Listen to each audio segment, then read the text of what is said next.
Hey guys, today I have the top 5 Dominaria United cards from Modern. Here's a list of the top 5 cards from Dominaria United that I think are going to be good in Modern. At 5 we have Yodi Declares War. It's a 2-mana red saga with Read Ahead that has at 1, create a 0/2 color Thopter artifact creature token with flying named Ornithopter. And at 2, tap any number of untapped artifacts you control. When you do, it deals that much damage to our creature or planeswalker. And at 3, up to 1 target artifact you control becomes a creature with base power and is 4/4 until end of turn. Now, I've already done this as a short, and I think it's going to be very great.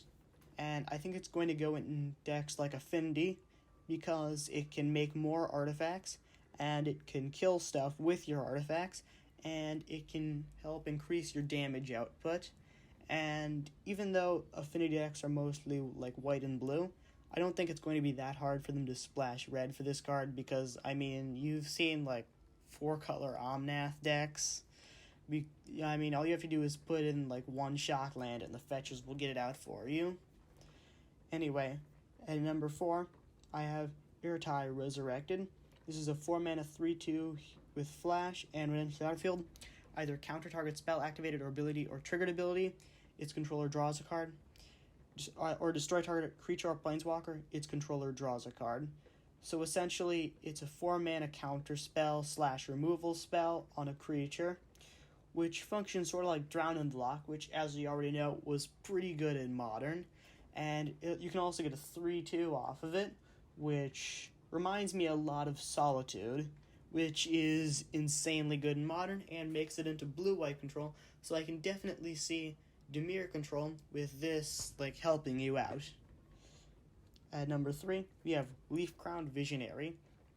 This is a 2-mana 1/1 elf druid, and it has other elves you control at +1/+1, and whenever you cast an elf spell, you may pay 1 if you do draw a card. Now, one thing elves are great at doing is making a lot of mana and using that to make a lot of elves, which is exactly what this card likes to do. It likes it when you have a lot of elves because they all get +1/+1, and when you play more of them, you can pay mana, which you're getting a lot of, to draw more cards, which you can use to play more elves. Now, this card really helps elves go into the grindier type of deck, and yeah, I think it's going to allow elves to maybe become like a tier 1 deck in Modern. At number 2, we have Liliana of the Veil. This is a 3-mana black planeswalker with +1. Each player discards a card. -2, target player sacrifices a creature. And -6, separate all permanents target player controls into 2 piles. That player sacrifices all permanents in the pile of their choice. So, now this card is already really great in Modern, last printed in Innistrad. It's gotten all the way up to $60, which is a lot of money for cardboard. And yeah, it's really good in Modern, and this is going to make it a lot more accessible, and it's going to bring it into other formats too.